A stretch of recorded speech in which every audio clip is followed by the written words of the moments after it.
5, 4, 3, 5, 2. 9. If you go up to the loft today, you're sure of a big surprise. If you go up to the loft here, and that's how it's not going to believe your eyes. Are you finished?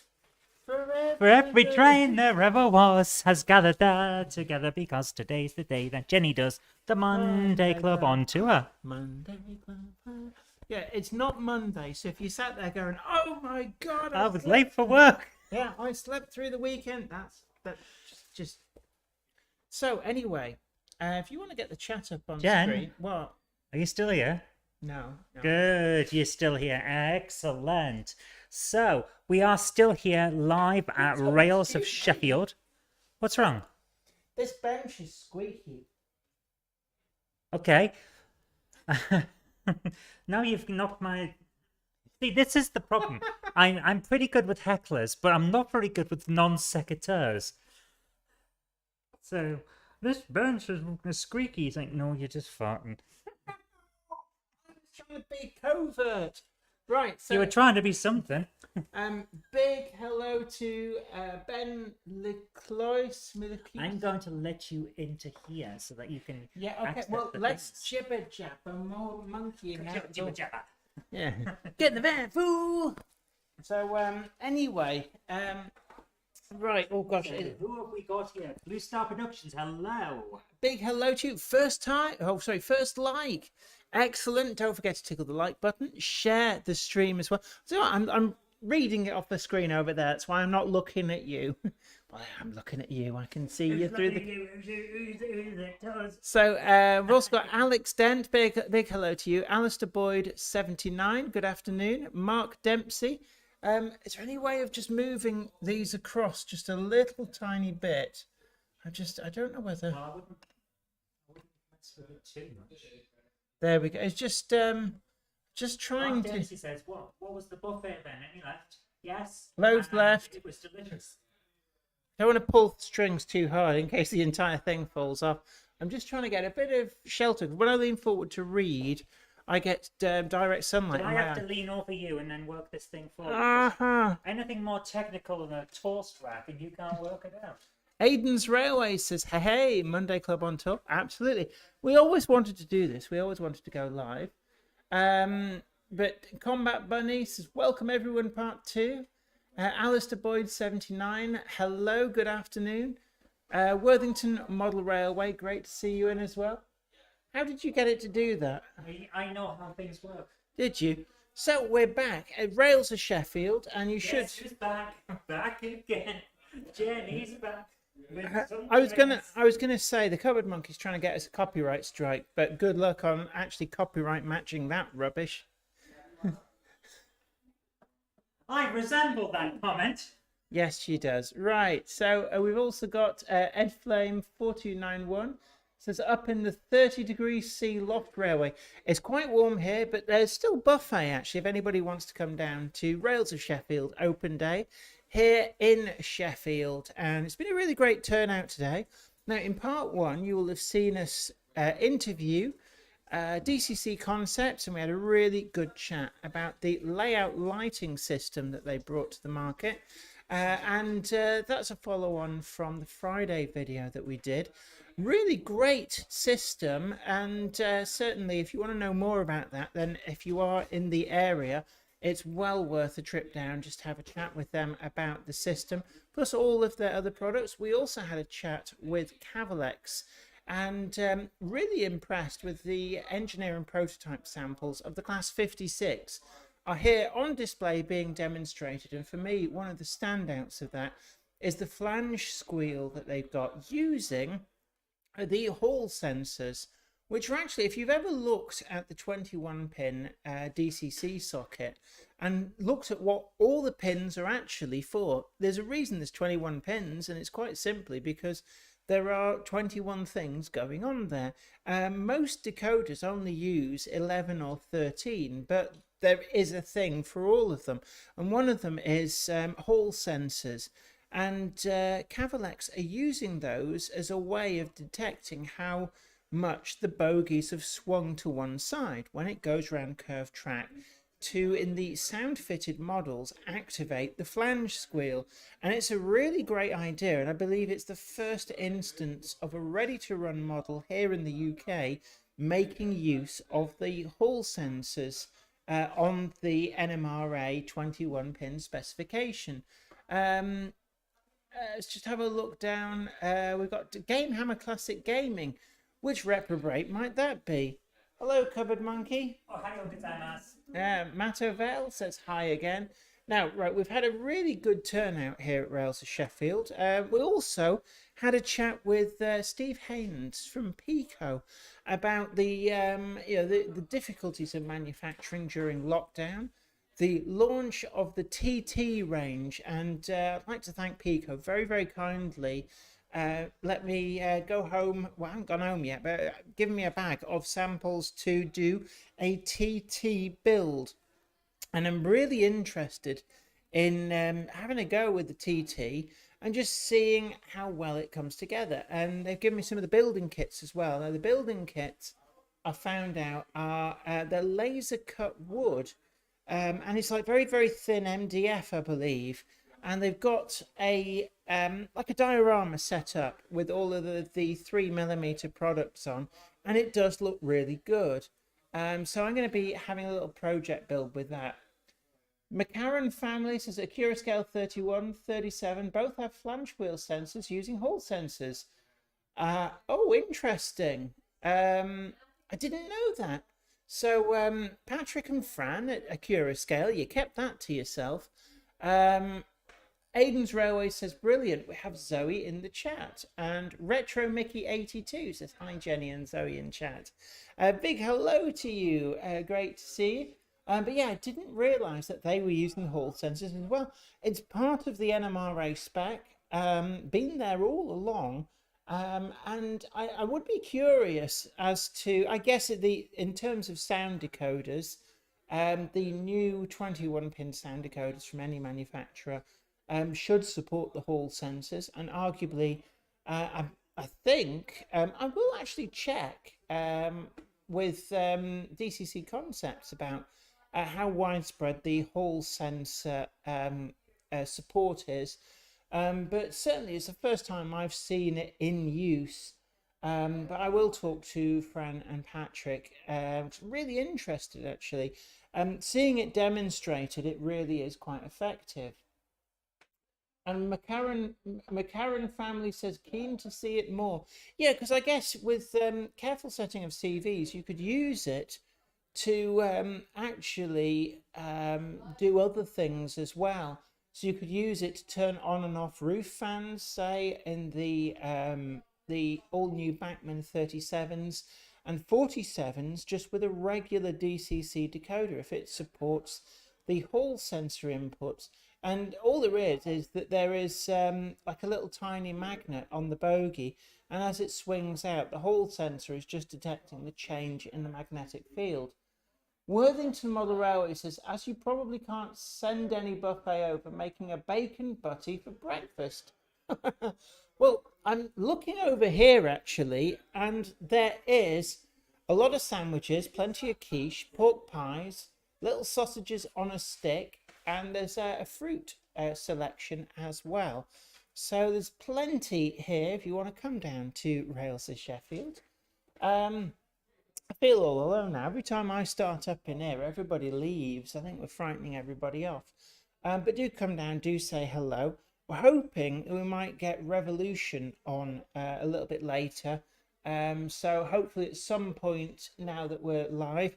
And we're still waiting for the big cheese himself, John Barber, to turn up. I'm going to try and snag him and do an interview, a quick interview.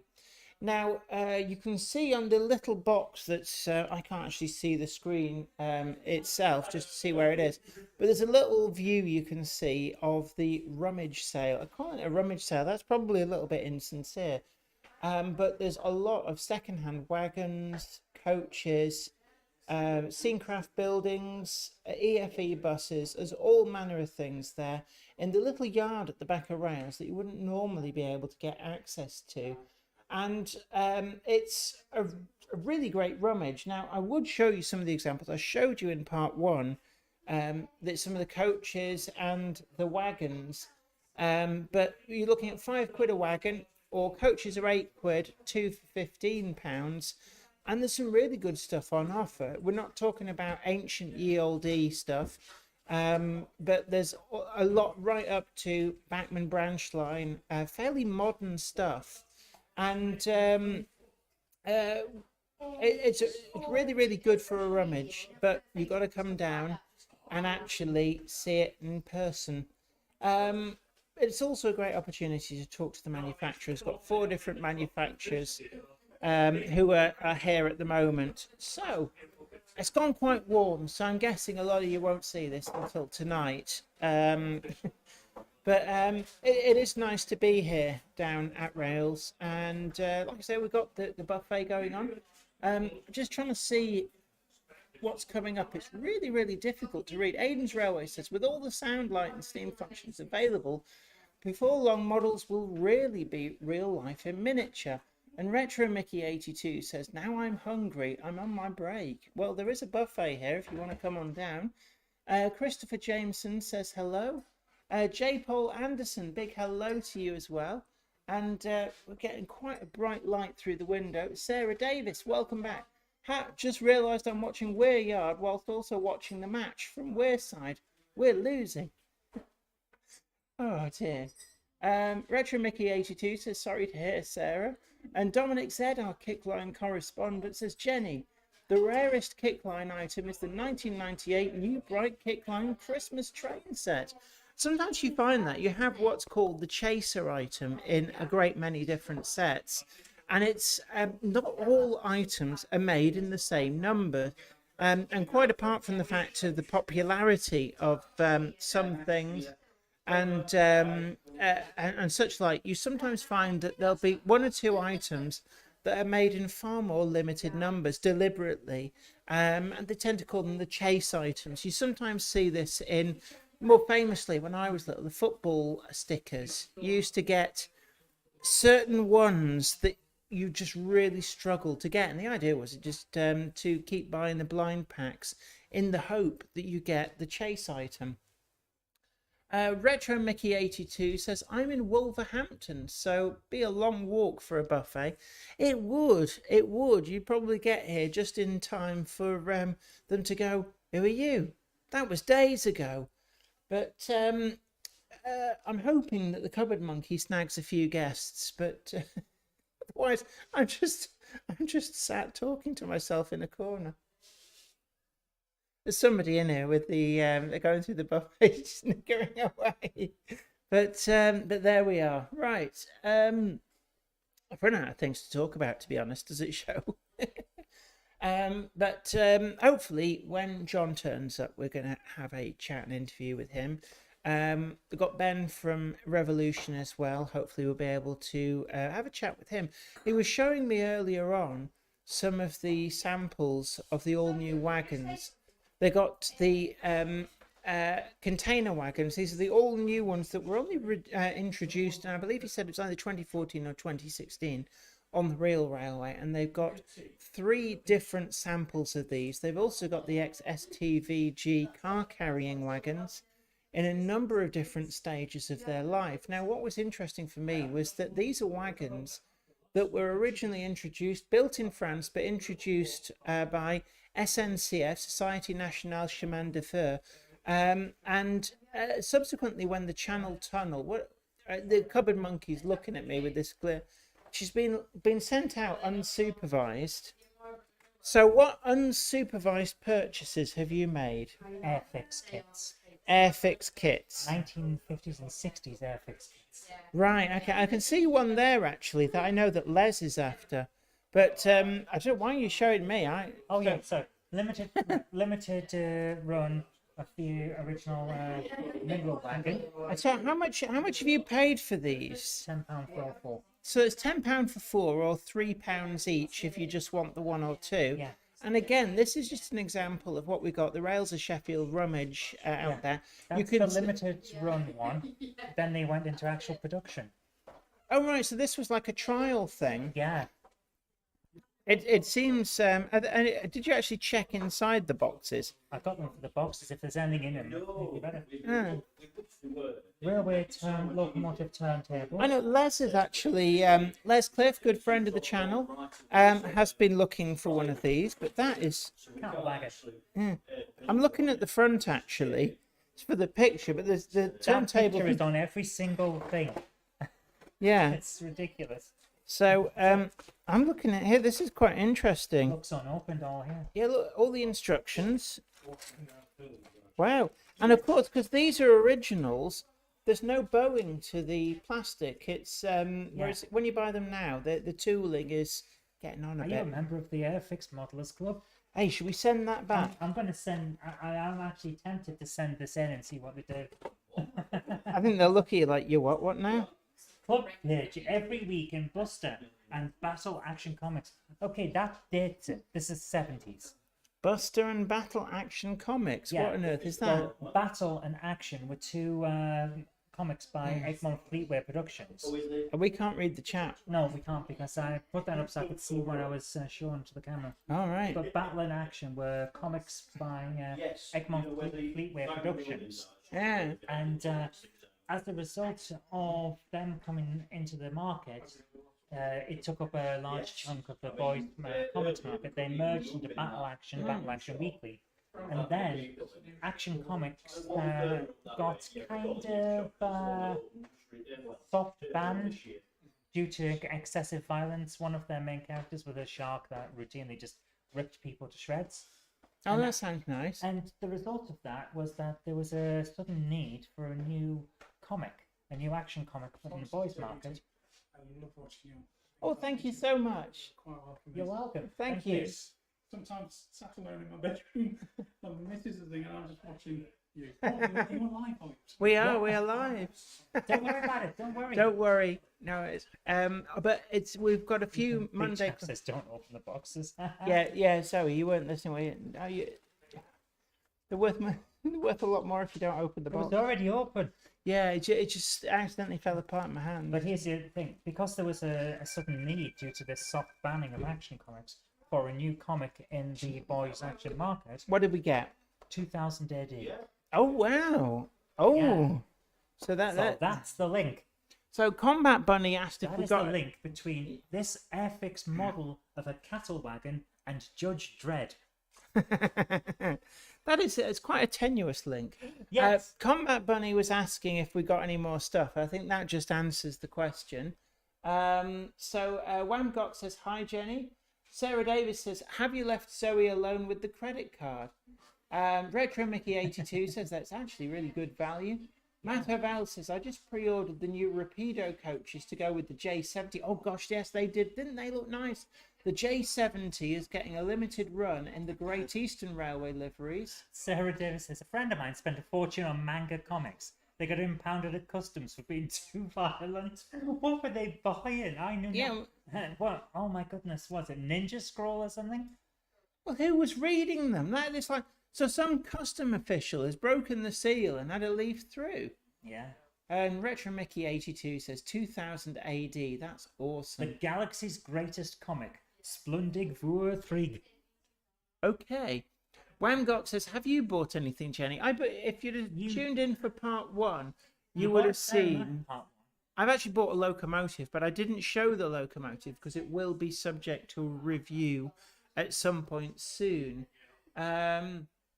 Dominic said, our Kickline correspondent, says, Jenny, the scale of the new Bright Kickline Christmas train set is O-gauge. Oh, an O-gauge one. How interesting. And Retro Mickey 82 says hi to that person. Yeah, absolutely. We had quite a few Monday clubbers pass through. Now, we did get Skipsy Trains on before we had a break for lunch. But there's so many other Monday clubbers here as well. We've seen the T-shirt, the Gronked Up T-shirt. I wish I would have found mine, but all I could find was Thundercats with a bit of hole in it. Did you know there was a hole in? No, that happened because it caught on the... I've got sharp bits on my belt, and it caught. What, just now? No, last time I wore it, and I'm still wearing it anyway. So you knew it had a hole in? I needed a shirt. I couldn't find my Gronk it up, so I put this on it. Who's the big Wally then? Well, you left yourself open there, Jen, Yeah. didn't you, you big Wally? Who's called Zoe and is a big Wally? Okay, I'm called Zoe. You're the big Wally. Ha ha ha! Bye bye. So, and she's fixed me up with a Terry Wogan microphone, actually, to some degree, which is quite nice. Oh, right. So, Crooked River and Eastern Railroad. Hello, Jennifer and chat. Big hello to you. Great to see you in the chat. We're at a different time of the day, so it might actually, conversely, be a lot more convenient for some of the overseas viewers, because we may well actually, I think, we might be late at night for some of the people in the US, depending on where you are. So big up to Ken Patterson and the What's Neat This Week posse. Aiden's Railway says, Jenny, what is the best item you have seen reasonably priced today at the event? Quite Is a it lot in of... our car? Because you bought it. Sort of, but there's others. See, I never buy the same thing twice, no matter how good value it is. Once I've got one, Yes, you do. once I've got one of something, it's not like for example, the Bachmann C class, number 592 in the Southeastern Chatham Railway, lined green. If I saw another one, why would I need two? Because I'm not in the market of like trading stuff. So there are things here which are really, really good value, but I've already got them, so I've left them alone. So, for example, in the £5 wagon rummage boxes, and I call them rummage boxes, it's not like they're damaged, they're all in mint condition. There's some of the Bachmann branch line wagons. So, for example, the Crossfield Chemicals blue liveried Bachmann branch line wagon, and this is the 37 series, not the 33 series tankers. Those I've seen one of those for £5, and you will not find it second hand anywhere else for that kind of money. Like for under a tenner, you're just not going to find it. But it's £5, and it's a great model. I just happen to already have one. And there's a lot of other Bachmann branch line wagons there. A lot of the coal opens, the private owners. So J.R. Wood of Southampton. They've got the 5-plank yellow and black version of that. It's a lovely wagon, but I've already got one, so it's still out there in the box. There's a lot of really nice coaches, and actually one of the things that I did spot is the ratio coaching kits, you know, the clerestory coaches. There's a load out there, either £8 each or 2 for 15, that have been very well made, and more importantly, well finished. In some of them are in London and South Western Railway livery, the full ornate plum and spilt milk, and some of them are in Midland Railway livery. So there's some really, really lovely kit built coaches for effectively as little as £7.50 each if you buy a pair. And then of course, if you head over into the Emporium, there's a lot of second-hand locomotives, and one that really caught my eye. Again, I've already got it, so it's not one that I'll be buying, even though I know it is a really good price. £69.50 for a mint Bachmann Class 25. It's number 25279. And it's they've actually got two of them. Really, really good price. So it's £69.99 for a later edition, super detailed Hornby 28XX. And that is factory weathered. It's had lamps and detailing applied, looks in mint condition, and it's just, you can't say fairer than those sort of prices. Matt Obel says, it must already be tomorrow in Australia, brackets, but I'm in Kent. Yeah, so greetings from the past to all our viewers in Australia. Paul Murphy, big hello to you, great to see you. And we've got 3B Rail. It says, afternoon, Jenny and Zoe. Afternoon, all. Hope everyone is well. Well, it's getting really quite warm here, but yeah, we had a really great day. Drove over this morning, and the Rails open day. It's the second open day they've done. There is still buffet here if you want to nip down. We are in Sheffield, but You won't be here long. yeah, Going at it. actually, yeah, I'll have some grapes in a bit. So there we are, fresh from the buffet. Let's have some grapey goodness. Nom, nom, nom, nom. Well, they run out of drinks, so the free bar has been drunk. We drank the barge, right? We did, actually. Oh, they're refreshing. Mm. There we go. Pass it to you, monkey fuck. Mm. There you go. Bin Gremlin. Paul Murphy has given a like. Thank you so much. And don't forget, everybody, tickle that like button and share the Tickle stream it till as it well. squeals. Until it giggles like a little baby. Turned out nice again. No, that's something else. That's my George Formby grill. I do my sausages in that. So, Paul Murphy says, I love supporting Jenny's channel. Thank you so much. It was so, so kind. And also, don't forget, share us on social media. Let people know that we are here and live down at Rails of Sheffield. But you can also come and literally join us live. We're broadcasting from the refreshment room. Yeah. We're always in the kitchen at parties. And funnily enough, being Sheffield, that's on message, because I think is it Human League, that song, and they're from Sheffield. I don't know. I forget that you know nothing about anything. I know many things. Alex Dent says, "Is there going to be another one? I didn't realise it's today. Must have Jen, forgotten. Could have put it on my your calendar." Music wrong. You've got your music wrong. One, it wasn't Human League. Who was it? Yeah, they are. I always thought it was Human League. I'll have a look in a minute. I'm just quickly checking on the. Good grief, I look goofy. Ian Parker says, bought 15 lengths of Pico Engage. Engage. Engage. Yeah, that's Captain Picard's favourite scale for modelling. Yes. Absolutely. So yeah, there's a lot as well other than just rolling stock and locomotives. I did see the bundles of track actually.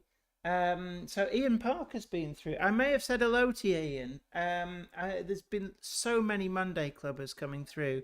I felt really honoured to talk to you all. It's been really great to meet you. Aiden's Railway says Full Monty Sheffield. Now, funnily enough, okay. What? Yep. Jonah Louie, always in the kitchen at parties, released in 1978 on the album On the Other Hand, There's a Fist, which I misread and thought it said, on the other hand, there's a fish. Well, it could be. That would have been a very different thing, wouldn't it? Yes, but the Human League are from Sheffield. Yeah, Aiden's Railway says Full Monty Sheffield. Now, I'll let you in on a little secret because... We haven't been gone Full Monty, don't worry. No, because I've done some work on Full Monty 2, the sequel, and it's not all filmed in Sheffield. Whilst we have been on location in Sheffield a few times... I've spent more time around Rochdale and Manchester. So now you have it. A lot of the location. Anywhere that looks like a down and out derelict area during the late 80s, early 90s, you're going to go to Rochdale. And actually, one of the most striking things was I went to a location in Fallowfield in Manchester and into a building that was nothing to do with the health service, but it was done up as a South Yorkshire Health Service health centre. And then you went into one of the other rooms and it was a kindergarten nursery. And it was very, very strange. But yes. Are you sure you just didn't fall asleep while walking? No. I was definitely... In fact, actually, I've been dying to share some of the photos I've taken on set. Yeah, I can't. Dean Fielding says, great to see you both at last this morning. Thanks for your show. You're absolutely very welcome. And it was lovely to meet you too. Ian Parker asks, will Rails of Sheffield be at Doncaster Racecourse, BRM? I don't know. We're still waiting for a sighting of John Barber. He's rumoured to be coming down at some point. I'm going to go and hunt for him. Yeah. I'm on the hunt. Did you bring your net? No, I'll have to at home. I was in the pool, remember? But we will try also, and remember to ask him. Mark Wilson, did we bring Gandalf? Gandalf? Oh, I hear him running. You can hear... Monday Clubber is never late, Frodo Baggins, nor is he early. He arrives precisely when he means to. Thanks, Gandalf. Wamgok says, so how's the floor going? Oh, this is a response to Worthington Model Railway. It says, it says heed to make. I think that's autocorrect. Need to make a difficult decision today. Work on layout. Make a couple of YouTube vids. Or lay new floor in the porch. I think beers in the garden's a good option. Retro Mickey 82 says Engage also a games console. Didn't know that. So just reading down, I think we're up to date on the comments. Big hello to Mark Wilson. Great to see you in, and loved the diorama that you were sharing pictures of. Oh, Diet Dr. Pepper. Oh, so everybody, there's Diet Dr. Pepper here. You've got to get yourself down to Rails of Sheffield, because Diet Dr. Pepper is simply the best. But yeah, I would love one. Thank you so much. So I'm here with we've got Skipsy's Trains is actually hovering in the background, and Mrs. Skipsy's Trains as well. So maybe I should, rather than me just talking on my own, I'm going to shuffle, and I'm going to. Who wants to join me? Come on, you haven't been on yet. So this is Mrs. Skipsy Trains. We're going to try and bring on now. So a big hello to you. Hello. So how involved are you with the Skipsy Trains model railway? Well, my official title is Hot, Head of Trees. Head of tree. So you do the trees. I do the trees. So what are your favoured methods? What do you prefer when you're making a tree? How do you like to make the hot trees? Do you know, I don't even know what I use. So well, what method? Oh, it's seafoam. And do you have an armature in there and glue bits to it, or do you just have a piece of seafoam? It's the seafoam, but it has the armature where you have to twist it around. And I don't know. Woodland Scenics one, I think. Yeah, Woodland Scenics. So I use that, twist it around, take all the bits off it that things are attached to and stuff like that, you know, and scrape it so it blends in with the tree and everything, and then attach the seafoam and then the scatter, and then occasionally I'll put an owl in the tree, or I'll hang a swing on it and things like that. That's something I always like. Is I've just filmed it, but I haven't put it out. I'm doing a video on trees actually. It's coming out next Wednesday, and one of the things I said in that is about putting things like little birds and stuff, little things that reward closer inspection. Or I'll take some of the branches off, or have them bent down so that they're dangling down and they'll go into the river scene and things like that, or a couple of dead branches and things. And there's so much you can do with trees that they are a joy to model. And I must admit, when I first started modelling, I just buy what I call, rather derogatory, the bog brush trees. Excuse me. Yeah, I called them that as well. And actually, there's so much more to them, and they are quite easy to make when you get going. When we've gone on the railway and that, it's like I'll look at the trees and thinking, oh yeah, I could do that, or I could do something similar to that, or things like that. And do you draw on things you've seen in real life an awful lot? Yes. Oh yes. So I've been on the swing on the tree. That's why I've done one. Oh, yeah, I think growing up, every single one of us had the ropes. Play in the woods. Yeah, and that's it. Now they're all like, "Oh, danger, danger! You can't do that." Yeah, and it's like, how did we get through childhood? Well, I've got 3 boys, and it's literally a case of if they fell down and they've grazed their knee, I'll literally turn around to them and say, "Is there any blood? No. You broke the bone? No. Well, you're all right. Off you go."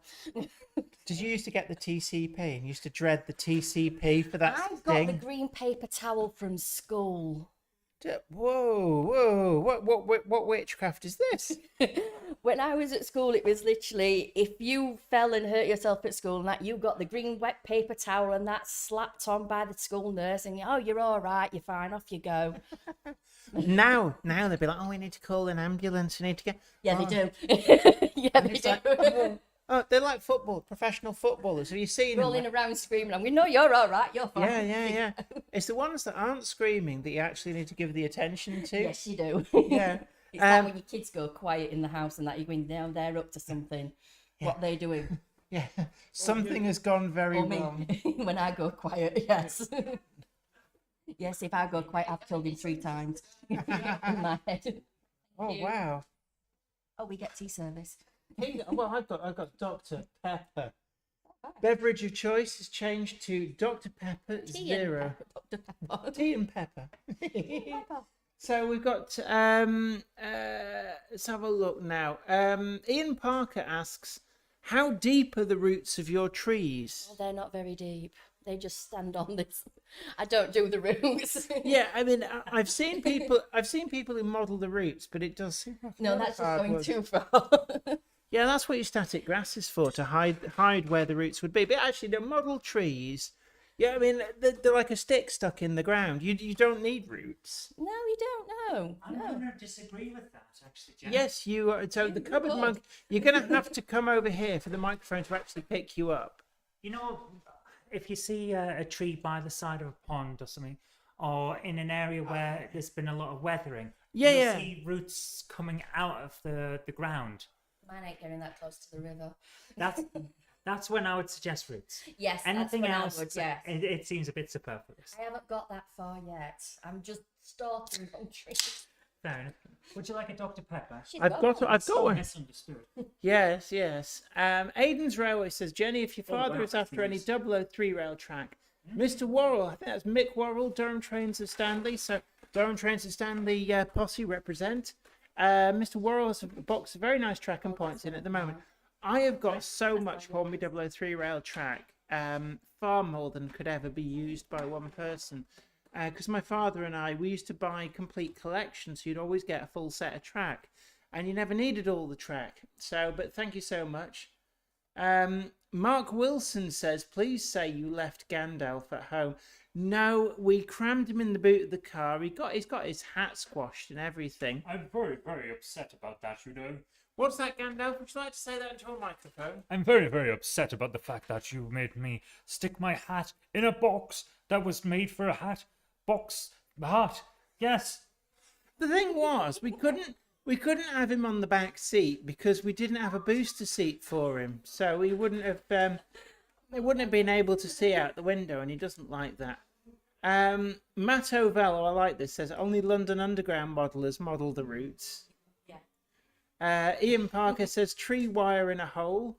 I have to do this. And Ian Parker, hold on, one more.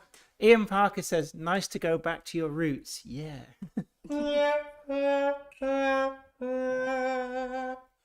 Okay, right, what did you want to Well, say? you know, they were saying, how do you do the roots? How deep does it go? Saying, how deep is your roots? Okay, right. Deep No, is your roots? Mo- I really need to know. I really need that green pointy stick. But have you ever tried any of the other methods, like the War World Scenics method? No. That's the only method I've seen. I am going to go on YouTube and look at other methods, but that's the first one I saw, and I thought I could do that. In fact, I could probably do better than that. I mean, some of the woodland scenic stuff is really, really good. And certainly if you come down here today, Rails of Sheffield, they've got a really good range of woodland scenics in the shop. And one of the things, actually, if you had a look at the little demonstration things they got in the Yeah. glass case at the bottom. So all of the woodland scenics products, they've actually got it's almost like a little countryside diorama, Yeah. but with little things that tell you what all the products are, which is quite nice. So not just trees, but there's like bushes, rocks, and the water stuff as well. It's really, really Yeah, nice. I do like Do you the see the water waterfall? Yes. I do I like do that like waterfall. that. I do. So I feel the Trying to need get to. Mr. Skipsy to get a waterfall, but A waterfall? yes. Right. Yes. Oh, what about we could be topical? You could have a sewage outflow, like going into the river. Actually, yeah, you could. With a little brown slick and somebody swimming through it. Oh.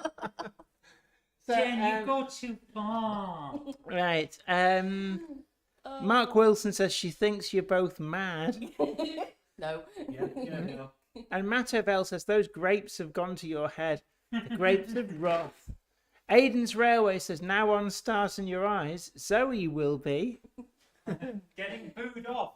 Yes, getting booed off.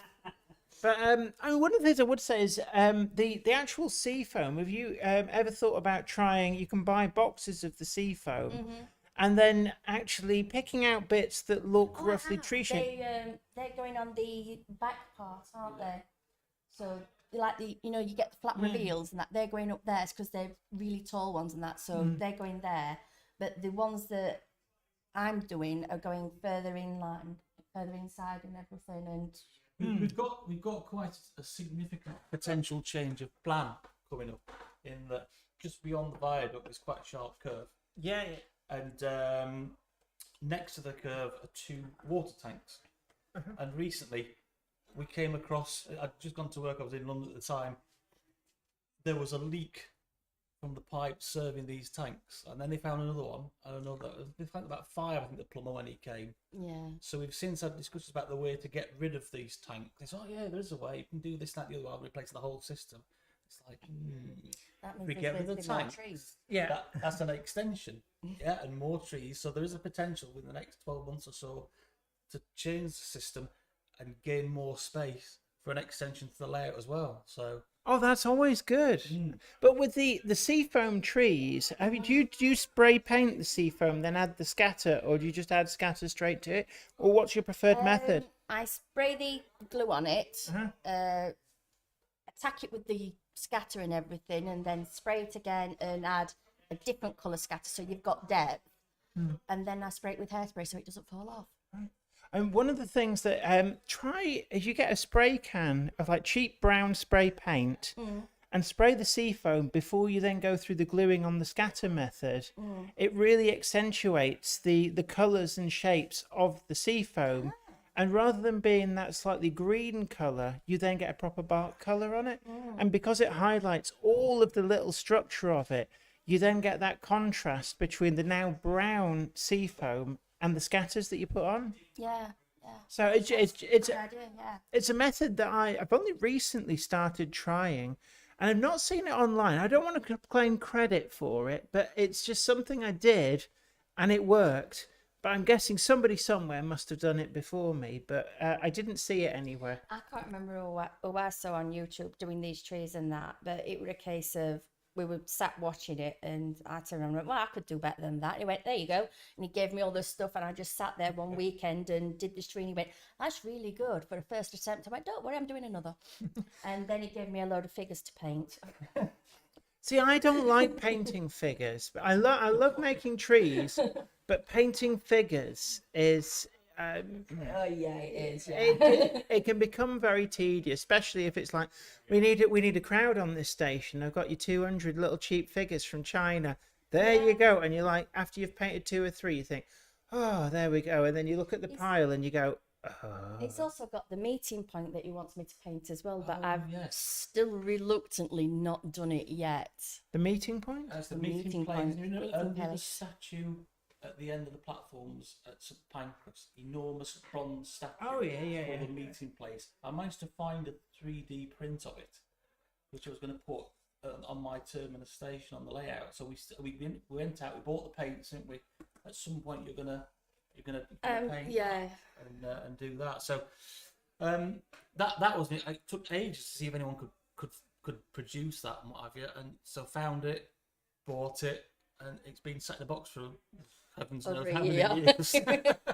Over a year, everything seems to take precedence in the house and everything that we've just moved into. And it's like, no, I need to do this. No, I can't drop onto that. And I need to do this, but I also need to do that. So there's a big list I've got to do. And some of it's house and some of it's model railway. And it's like, right, which one takes precedent first? Model railway. Right, next. That's what he said. But here's an interesting one. We've got Worthington Model Railway says another seafoam tip is to heat the stem with a heat gun or soldering iron, and then you can straighten it. Because you know sometimes they're like weird curved like shapes. So he's saying that's a way of Got a making them heat straight. gun, yeah. Oh, that's a good idea. I guess you've got to be careful the amount of heat, because if you go too much, it'll catch fire. I like that comment at the bottom. Does that lady does trees? Does that include branch lines? No. We haven't got our trombone in, but if we did, it would go. Mattervell says, I'm sure I heard someone say that grey was a better colour for tree trunks. I guess it depends on the tree type. Actually, I was looking at some silver birch the other day, and they're actually more like white. If you had like, I guess a kind of a matte white would probably do silver birch quite well. I must admit, some of the tree trunks that I do have and that, I either leave them brown or I actually dry brush a different colour onto them so it just catches the bark effect and everything. Well, one method as well that I've also used, and I tend to do this on the wire armature trees, is once you've done the bark, which I do by mixing polyfiller with brown paint, is if you spray paint it a very dark grey, let that dry, and that gives you your texture and base colour. You then get some oil-based wood stain, dilute it down to it's almost like water, and then you actually just splash it all over, and it kind of highlights the texture and gives you that hint of brown, but the main bulk of the actual tree colour there is still that dark grey. And a kind of like a very dark charcoal grey seems to work quite well. Yeah, I would like to try the wire ones and that, but I'm not that confident yet, so I'm still using. Just buy them ready made. Oh. Go on. I know you can get them through Alibaba, but I know a lot of people don't know the way around there. But certainly, eBay, there's probably somebody selling like bags of wire tree armatures. Oh. Because when I was working at DCC Concepts, Richard Johnson, the guy who owns the place, actually bought loads of these wire armatures for the equivalent of about 25 pence. No. Direct from China. And literally he was buying hundreds of them. He bought about 200, but they were pennies, absolute pennies. And say you wanted to do a big forest, then actually it was a very cost-effective way of I doing don't it. think he wants a forest. Although when Why the not? tents come out, you probably will want a forest. I mean, a forest as a backdrop is something quite nice. Then you could have things like you could have Bigfoot in there. You could have little cameos hidden away. We've got a few cameos that we need to put into the layout each. Just finding the time and to get into the loft and do these little cameos and that and everything. But we have got quite a few cameos to put into the layout. So they're always quite nice. And one of the things I've found is that the Noch and the Prizer figures have some really good cameos. yeah, we like the knock ones. We've got a few X-rated ones.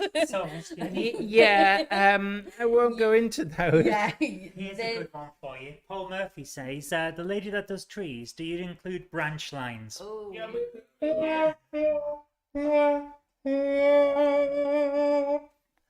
There we are. There's the trombone. Retro Mickey 82 says any cherry Dr Pepper, Zoe. No.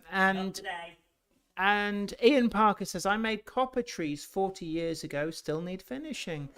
Paul Murphy says I'm leaving the chat now. Jenny, have a good weekend, and I'll see you in the Monday Club on Monday evening. The advantage of a copper tree, of course, is if you stand it outside for a while, it will go green on its own. No, if you stand it outside for a while, it'll start arresting criminals. But look, anyway, Paul Murphy, thanks for joining us. You take care, and we will catch you on Monday. Now, Cupboard Monkey, did you have any joy tracking down? John is now here. John is in the building. Catch him when he's on for 3 minutes. So John Barber is in the building, and we're going to try and get the big cheese himself. On the, I keep looking out the window in case he wanders by. I've not seen him yet. No, not seen him. I waved to him.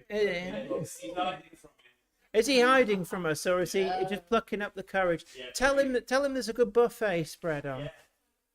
But it's a great show actually here that Rails of Sheffield have put on. There's a lot of stuff here that's over and above what would normally be at the shop when you just visit on a regular day. We've got out in the yard at the back all of the second-hand stuff that I don't think I've ever seen him take that even to shows. No, they haven't. No, but yes, they have doing it. Yes.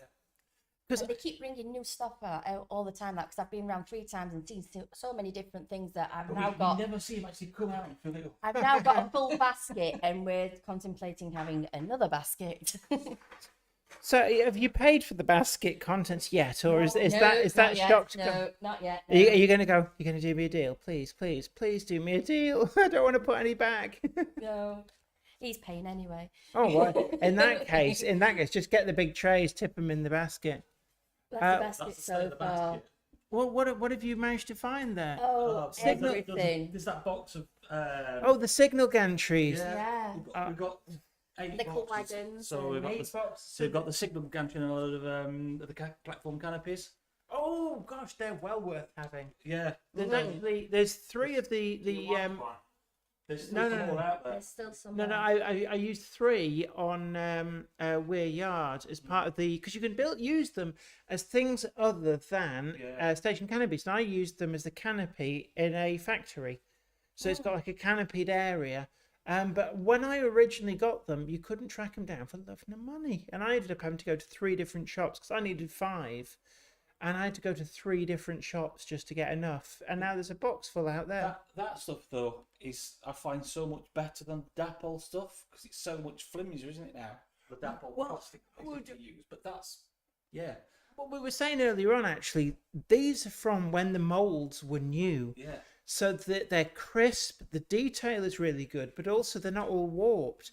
The new stuff tends to, it's all a bit wibbly wobbly, and you get a lot of flash, and some of the detail just looks a bit kind of vague. These are sharp as anything because they're from when the molds were brand new. So again, it's one of the many things that's here down at Rails. They got some deals on as well. For every £100 you spend, they give you a £10 voucher that's redeemable even in the online store, is not time limited. So certainly there's plenty of opportunity to not just buy some goodies, but also get some credit to buy more goodies as well. Yeah, the Airfix is so old that they are out there. They are £3 a box or 4 for 10. But if you look close at the box, there's a price tag saying they cost £1 each. Yeah, actually, I spotted that on one of these. It's got £1.30 from Model Toys in Birstall. So I don't know if anybody's familiar with Model Toys in Birstall. I don't think it's still there. But it's always interesting to see some of the names of model shops from days gone by. So let's have a look at some of the comments. We've got Worthington Model Railway says, one of my next projects is a stone circle. I saw a resin one at Hornby, but thought I could use actual stones. That is a possibility. I must admit, I did see that in their announcements, but I've not actually seen one for sale. I know they are out there. Matt Evell says, I'm off for qualifying, of course, the F1 Grand Prix. Have a wonderful day, everyone, and thanks for the stream. You're absolutely welcome.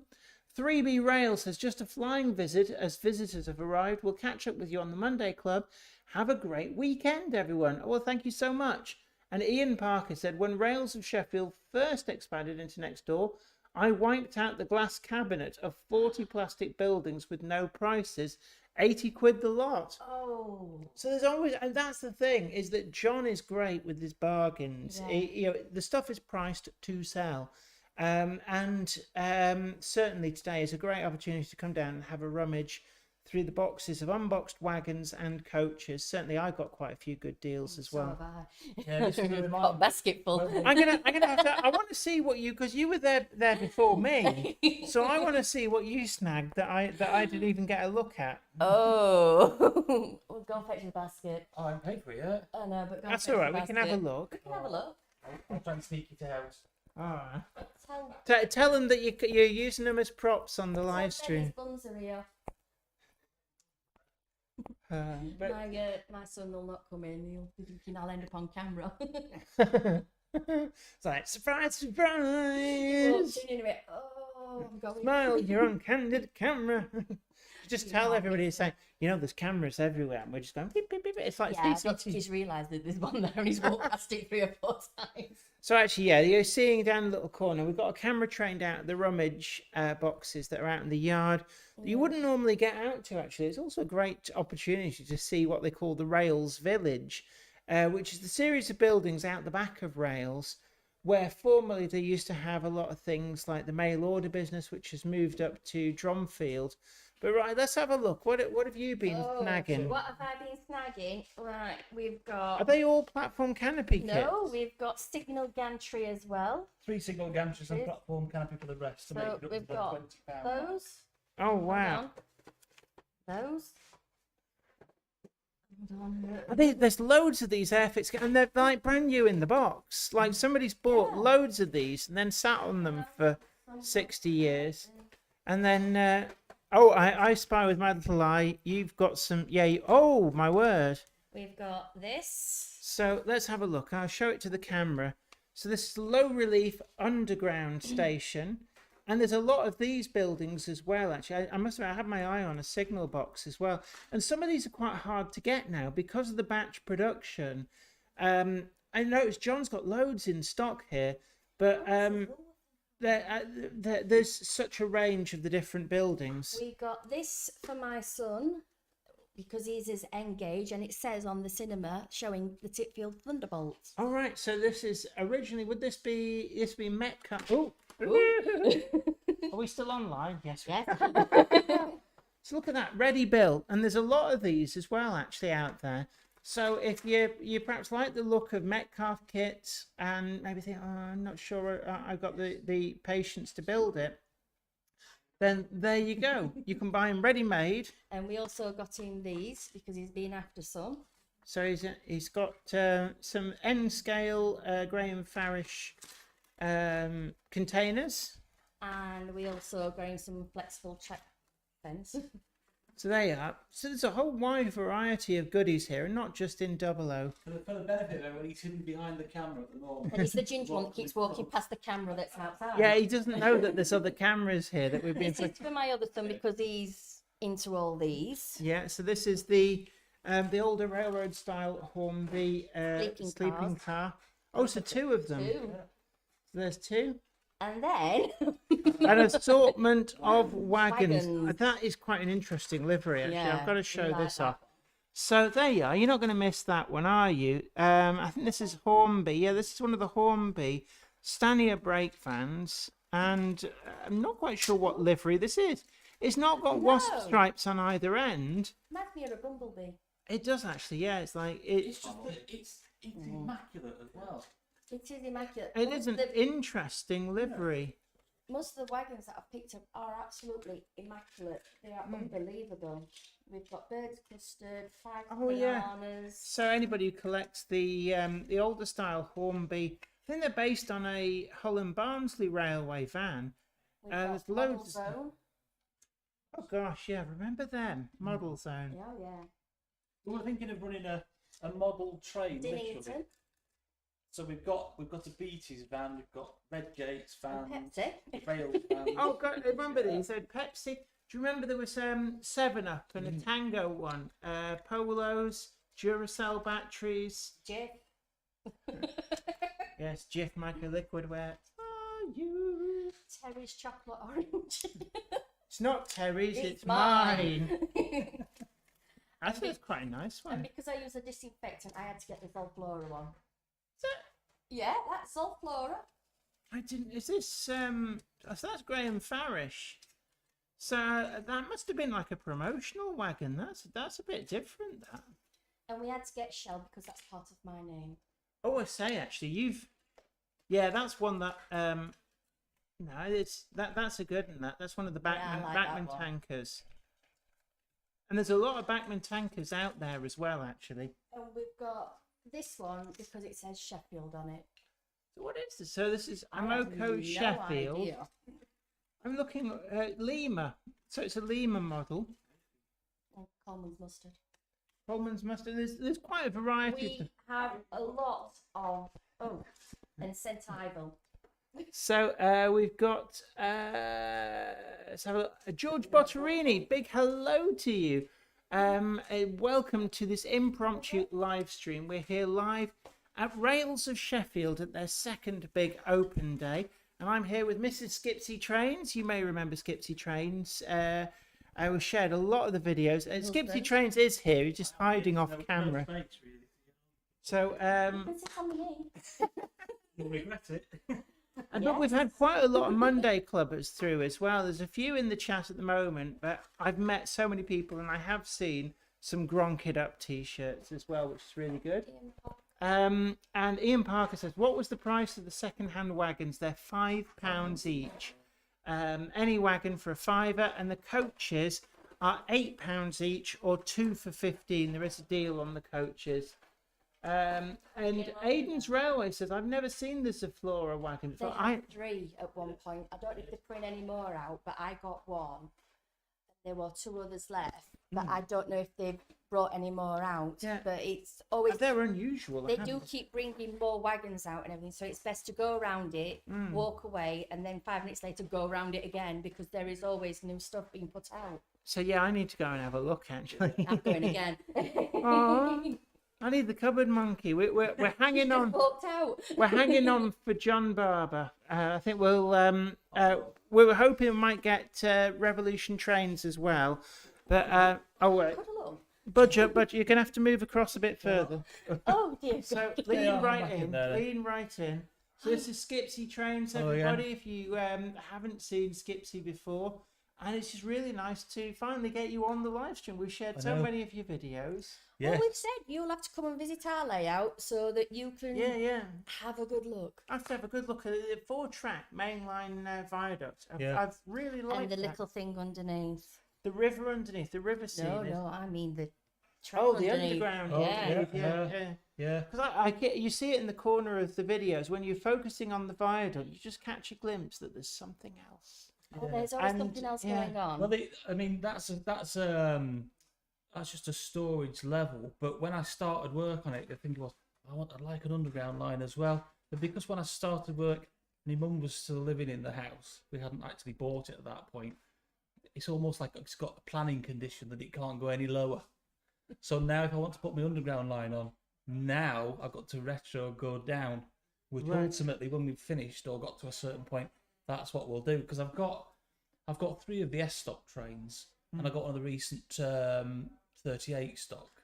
Right. So it's like, well, yeah, that's the sort of place to run it. Have you got one of the Metropolitan Bobos from Hellion? Yes, I have. Yeah. Sarah Siddons. Right. So you got one of the Really? 2 I got preserved ones. Yes, I got one of those. I've had that.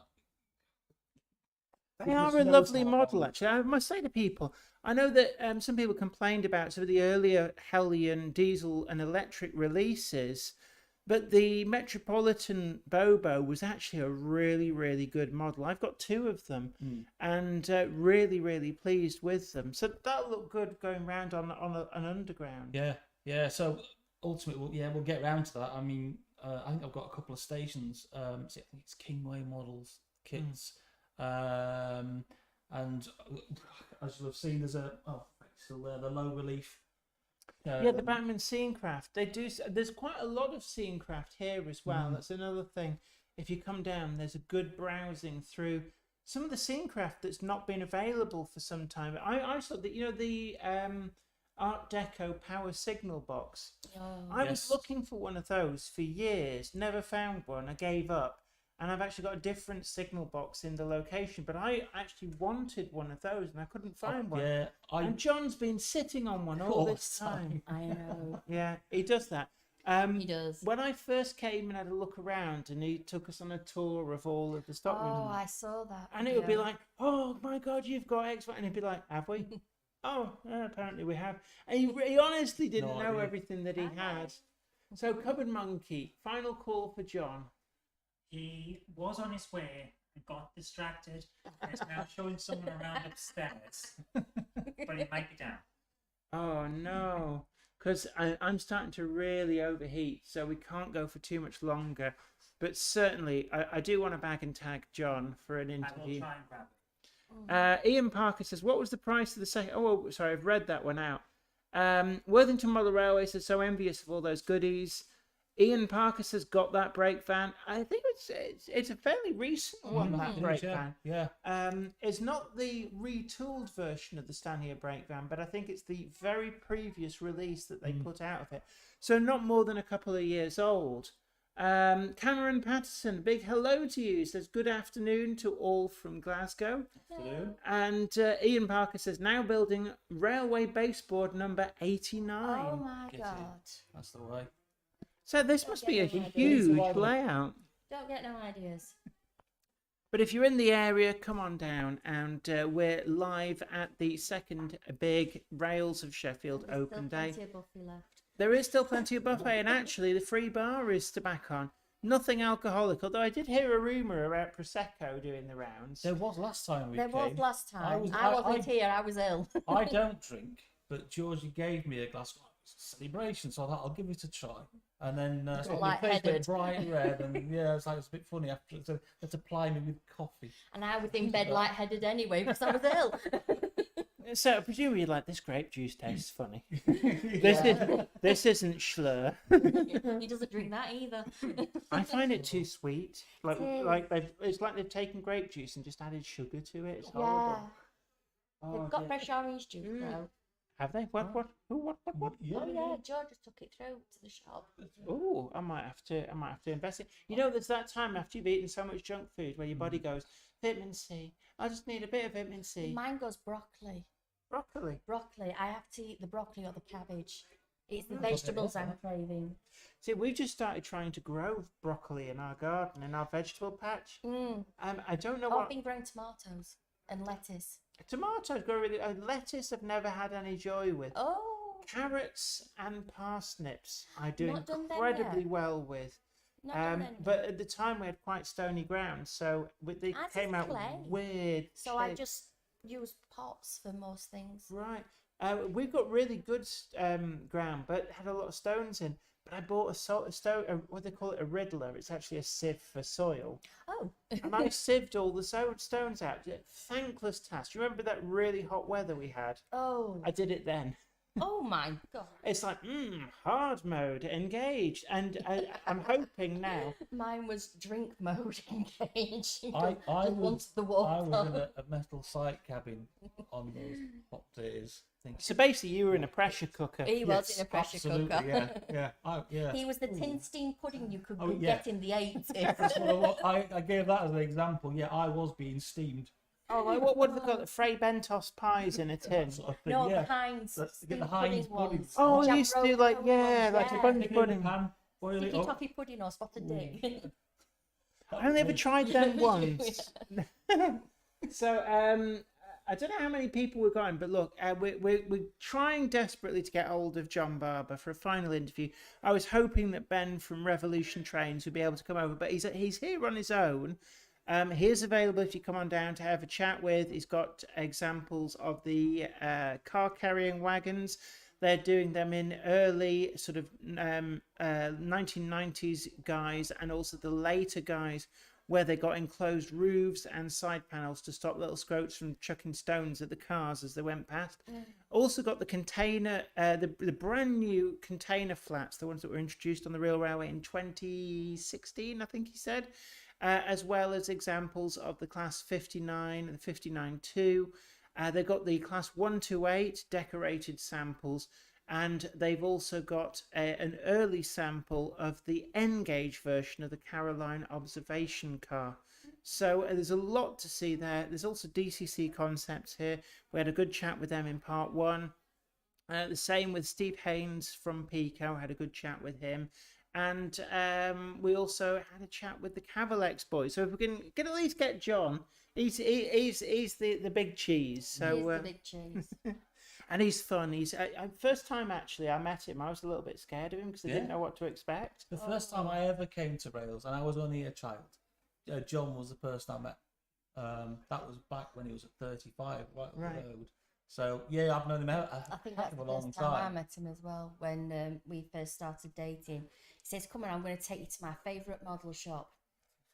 And so literally, I'm thinking, date, we're going on date, we're going to a favourite model shop, and we ended up at Rails of Sheffield. Were you into model trains at the time? No. So how long did it take him wearing you down before you went, okay, I'll give him a go? He wore me down to marry him first. In fact, he wore me down to date him. Yeah. He wore me. He just literally wearing me down. I used to be 6'4". I'm now 5 foot. See, with me, it's just like with Zoe. I just went, I like model trains, and she went, I like games, and I went, okay, and that was it. So she has her retro games, and I've got all the model It is trains. good though when we go out in an evening and that, and we go on date nights and that, because he doesn't drink and he drives, and I drink and don't drive, so it's the perfect couple. Opposites attract, you see. Oh, that's handy. Well, see, Zoe doesn't drive at all, so I have to drive her everywhere. But she doesn't drink either, so it's completely wasted. No. which ironically is what she isn't. But Ian Parker asks, what was the tallest tree you made for 00 gauge? Oh. He says, I made 4 trees at 18 inches. And it's something about tree. If you look at a lot of trees, there are some very big, tall trees. That's funny because I don't I know always what say, tree I've made. I always encourage make them as big as you can because generally the size that they are you can't generally buy. So to encourage us to build the big stuff. Oh, here's the man. Oh, John's So, oh, right, the man himself, Right.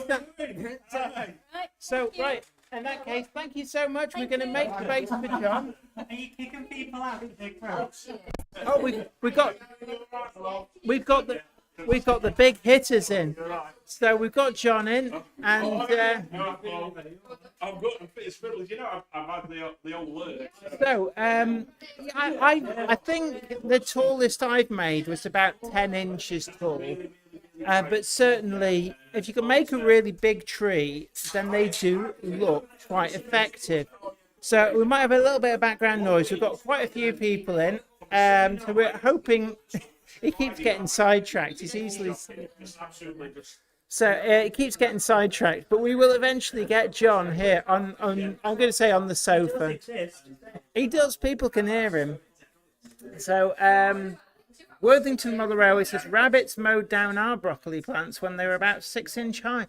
We don't have rabbits, luckily. No, Cameron Patterson says good afternoon all from Glasgow.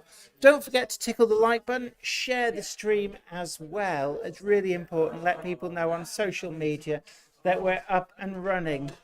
So he will get to the bench in a moment.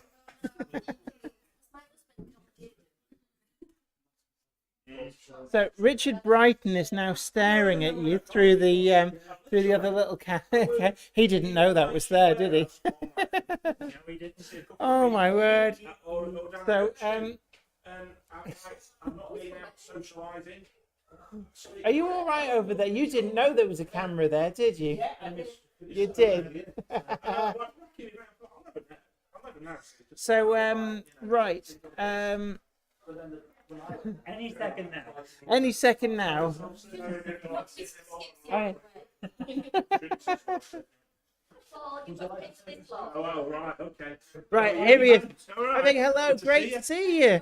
We've been waiting all day for you. Yeah. Well, it's a nice surprise because nobody told me you'd come in, and then Adam said earlier, says, "Oh, Jenny and Sosie." I'm like, "Oh, brilliant!" So Oh, we've been planning on. We've been trailing ahead for your open day for a few weeks now.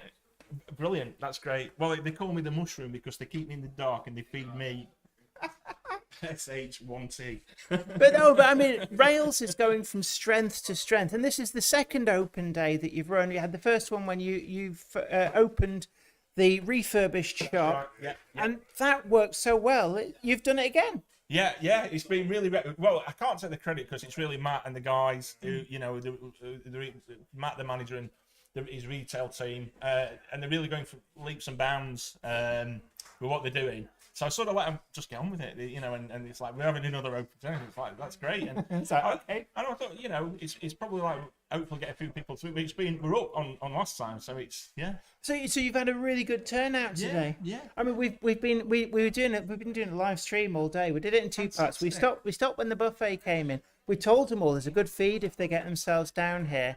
But one of the things that you've got here is extra. You've got the rummage boxes out there. So what's the plan behind that? Well, I can't say I thought of the idea, but John Morgan who came up with it, I said, do it. But I suppose, when we got the new place at Dronfield, the sort of, our head office, if you like, in distribution. So what we were left with down at Chesterfield Road on these back buildings was like a whole legacy of buildings that we've previously used for storage and packing, and it's like all of a sudden they're all usable again. So all of a sudden we're like, what can we do?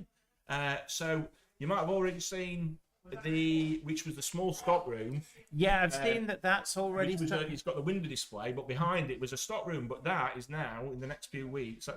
We're already working on it. So that's going to be another showroom. So that'll be another really nice, exciting And it's quite a big space in there. It's really And it's deceptive, isn't it? Yeah. When you've yeah. stripped all the shelves out, it's like, my God, this is bigger than I thought. Yeah. So, as I say, we're hoping to get that done in the next 8 weeks, up and running. We just take the door out that's there, and people can just walk through from the, the last refurb that we did. So that's really exciting. This back building here as well. So we're toying with the idea of calling it Rails Outback. No, I thought this was the Rails Village. well, it's a Rails Village / Outback because it's just like quite quirky saying it's like Rails Outback because it's literally Outback. But what we're bouncing around is to maybe at first get it all fitted out. A lot of the larger scale LGB, live steam.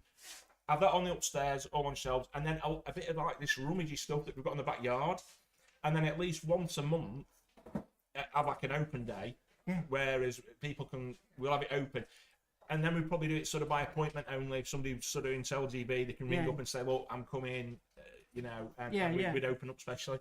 Who knows? So it's sort of exciting, and it's sort of growing organically. As things do, and of course, then number 19. The shop that that had the fire. That's the infamous fire. Because you actually bought that afterwards, and we did, yeah. Not immediately after. You're not there knocking on the door, but no, and it was all we never sort of bought it to use for Rails, but I don't know how to show you really, but it's like extended right the way back. And it's really, really nice. We've took our time doing it, and it's a really lovely big unit, like number 21. How it goes. So like how the Emporium is. It's that kind of idea. Exactly like the Emporium. And I said to Adam the other day, I thought he's going to kill me if I say more retail space, and I said I fancy just doing it and like more retail. What I want is just a massive destination for people to come to. I want it to be like a pilgrimage. For people to just like go, you sort of like going to, if you're in Devon, you go to Peakorama, and it's like you've got to go. And I want sort of more of a retail, but we just enjoy it, and people say the layouts on display, and we want more of that because it just speaks for itself. I mean, to be honest with what Ellis Clark's done, he's done a couple of fantastic open days. Did you see the video? We put out a video. No. It went out late last night because he invited us up there.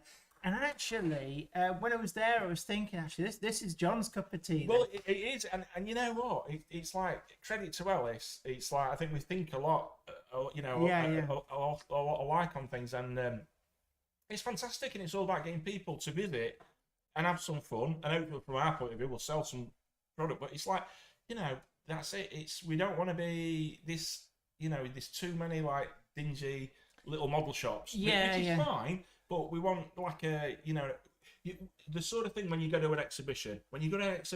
Absolutely, it's that sort of thing, and it's like, well, can we like have an exhibition here? Different buildings and different experiences. I mean, have you thought about doing that? Like, on an open day like this, actually getting people with layouts in as well. If you've got the actual room space. I've got more ideas now, Jennifer. And also, I mean, like, just... but also, it's a cracking idea. And another thing as well, which has struck me that places don't seem to offer, is a place where you can actually demonstrate how to use things like static grass, making trees... casting water, making your own rocks. These kind of practical things that... Yes, you can go and look at the products to make them, but it's very difficult to get somebody to show you there and then how they work. I mean, any thoughts on something like? Am I putting ideas in your head now? You are, but they're all good, and that's I do come up with ideas myself, but often it's the staff will come to me or Matt will come and say, John, we've been thinking about this, we want to do this, and it's like go for it, And that's what I love about Rails of Sheffield. You're not frightened of trying new things, and I think it's a very changing retail world. And what I've seen with yourselves is that you have really flourished, and dare I say it, that ever since you weren't able to stock the Hornby anymore, in many ways I've seen it's actually reinvigorated you. You've tried new things. You're doing new things, and actually you're going from strength to strength. I think in some ways that was a bit of a catalyst because I wouldn't say it drove me, but I thought, we've got to obviously, that's a bit of a void we've got to make up for. So our radar was on what products can we stock that we haven't got now, and we're doing more. We're talking to Stephen Soub's got the stand up from Pico, and we were talking about what vast range Pico have, and I'd like to sort of do 100% of it, but that's a vast range to carry. But that's the goal. It's like it'd be nice to say, well, we now stock 100% of.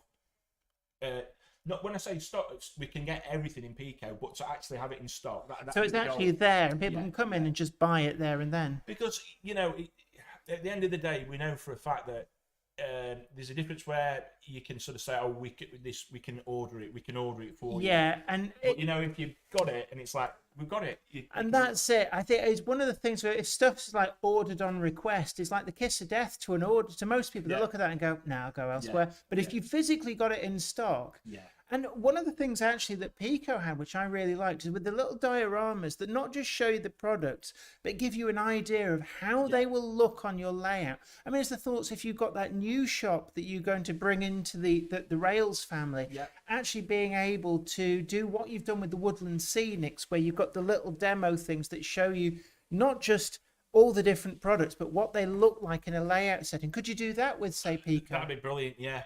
And then I was just talking to Steve before. He said when they retire some of the dioramas, he said then we look for retailers who can get a home for them. Backman, when they came to see the new showroom, they kindly commissioned some Woodland Scenics dioramas. Have you seen those? They're amazing. I love them. And we're selling more stuff because people can come and actually see. Yeah, definitely. And that's what it's all about. And I guess, when we get support, like DCC Concepts. Have you seen the little layout? That I have, with all of the different products. And actually, you can not only see the products, but see them working in a layout environment, which I think is very important. And you go from sort of seeing something in a catalogue or online to then actually sort of seeing it in your hand, but then actually to see it working. So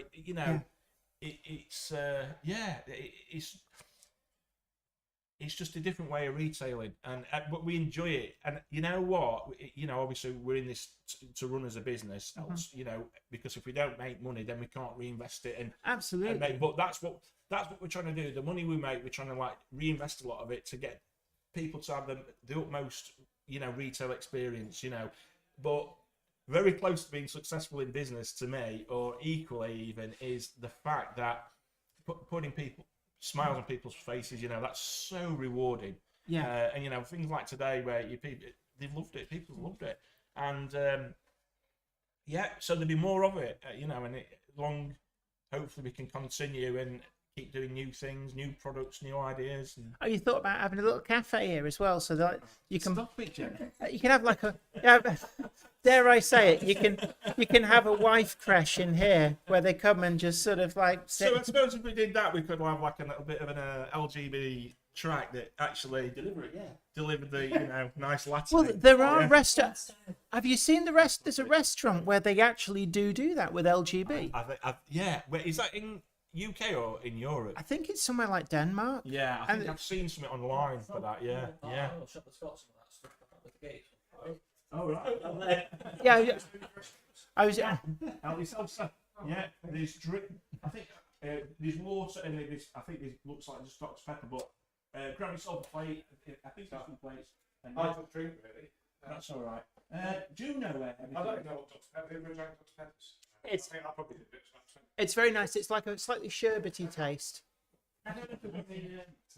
Oh no. So let's just have a quick look at some of the comments. So we've got Catherine Norman says, hello Jenny and Zoe from down under in Sydney, Australia, and Forest Miniatures. It's been a while since I was able to catch the stream live. Well, we're here at Rails of Sheffield, and we're just talking to John Barber. But one of the other things as well is, I remember when we first came and you showed us round, and it really is like a gold mine of stuff here. In the move to Dronfield, where you've got the new premises where you're handling things like the mail order, have you found a lot of gems that you perhaps didn't even know you had? Well, again, some of the buildings, again, we've been able to now, that were for storage of new products that we're now actually doing for processing when we get collections. And of course, a lot of the time, you end up with a lot of things like accessories and things like that that all need, things that come off layouts. But it's working very, very well. In as much that we've now got the space and it's all shelved out. We've just had two massive collections, two biggest collections in Continental, and having that new building has just been an absolute dream, because it just means we can sort it a lot faster and process I'd love to see it. When we came last time, we missed out on the trip. You were doing trips up to the thing to show people. We missed out. Did you? Oh, We I haven't don't think seen you've it. seen it. No. Right. We're going to have to organise for a trip and 100%, actually 100%. have a good look around. Do you know? Because I love poking around your stock room, and I don't mean that as like an innuendo. No. That's no. But it's like, because last time we're going around, and I just remember going, "Oh my God, you've got what I've been looking at," and you were like, "Have I? Oh, perhaps I have." Yeah. And it's like you didn't even know half the stuff you had. Well, I'll have to show you the one of the buildings then, what we've done with it. So it's the old warehouse really. So, but it's now for processing all the pre-owned collections. So, Yeah. and of course we're always buying, but you just never know with collections. You know, 1 month you might buy loads in, the next month you might not buy as much. You just don't know. It's totally random. Yeah. When you're dealing with obviously like people like Batman, you do your order, you get your stock, but obviously, and with pre-owned, the second-hand, you never know what you're going to get. With larger scales, and I mean, ironically, these two massive Continental collections came within like 10 days of each other. One of them on their own, and that's going to take probably 2 or 3 months. We've got loads going on eBay. I've noticed that you really built the eBay, the second-hand stuff. Is that a factor that, as you've been able to now go through the stuff, that you're actually making a big effort to get it out? Yeah. It's just having enough hours in a week, but we are getting more efficient in the processes, and so my aim is on eBay. So we want to get to 10,000 items, and we've back in the day I think we've got to around 8,000 items. I think we're currently just under 6,000, but we've never got over sort of 8,000.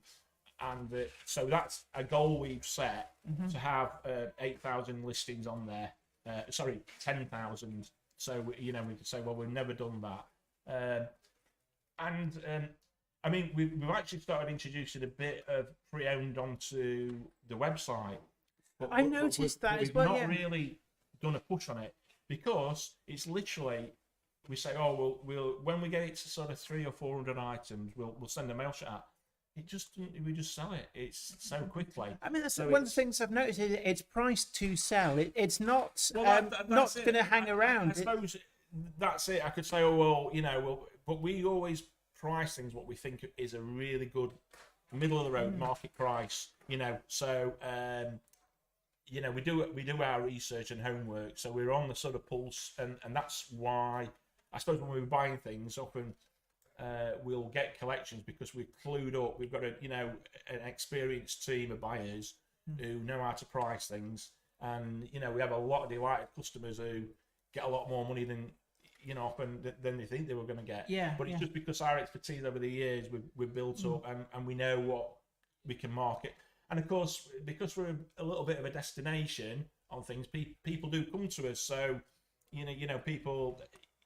And hence where we've sort of tried to get more pre-owned on the website. We will do eventually. People come and inconsiderately buy it before you got a chance to list it. I'm not really complaining, because it's absolutely brilliant. But I would love it if I'd got as well as a comprehensive new stock. I want to sort of have another layer of. And I think as well, one of the things that I find people talk about time and time again is the way prices are going up. And actually the second-hand stuff, I was looking in your cabinets, and I've actually on the live stream been talking about a few of these. There's some really great buys. Like there's you've got the Bachmann Class 25 279. There's actually two of them in there. Right. It's £69.50. Which there's nothing wrong with it. You look at it, it's like it was new, and so the stuff is really well priced. And with number 19, I sort of same with I think that'll happen. But I'm quite fancying doing some other stuff that we don't sort of really do at the moment, or at least we don't sort of have it in the shop. And that's like looking at some vintage items. So we'll perhaps have some on and some tricks. That's a good point, actually. So you must have stashed away a lot of loads of it, dinky toys, corgi toys. But they usually go the eBay route. But we're saying, wouldn't it be nice? And then like things like the original vintage Star Wars figures and things like that. I've got people who experts working within the business who know all about it. And I said, we should have like some displays in the window, same week, because people simply think, oh, we're model railways. Yeah. But we buy literally anything toy related, and so we want to sort of start, having some nice displays, and not just for us to buy it, but people if they want to come in, and because that's another side of the, in collectibles are huge, aren't they? Oh, yeah, I mean, like you mentioned Star Wars. Some of those Star Wars figures, I still lament my mother throwing the stuff away because I know what it's worth now. And like, especially if you get the original 1977 tie-ins where they've got cloth clothes, they can be worth a lot of money. Some of the card, I mean, I think the record for a carded figure. I was having this discussion with someone, I forgot which one, but I think this went for £20,000 for a 1977 carded figure. In fact, this gentleman, Mr. Morgan. You know about your Star Wars figures and things, didn't you? And we were talking the other day about a carded Star Wars figure from 1977. Yeah. And was it £20,000? It went for. No. Can I ask which one was it? Do you remember which one? I can't remember. The most expensive one ever to sell is Boba Fett. Which? When they first launched Rocket it. firing Boba Fett. Yes. Can I just say I had one of those as a kid, and my mum gave it away when I. You will not have had the rocket fire. No. I lost the rocket because I fired it and it just disappeared.